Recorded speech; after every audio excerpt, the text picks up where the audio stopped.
Terry Lynn, traveling artista. I have a quick tip for watercolorists. Here we go.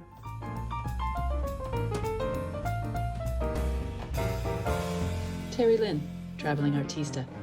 Here's another quick tip for watercolorists and other artists.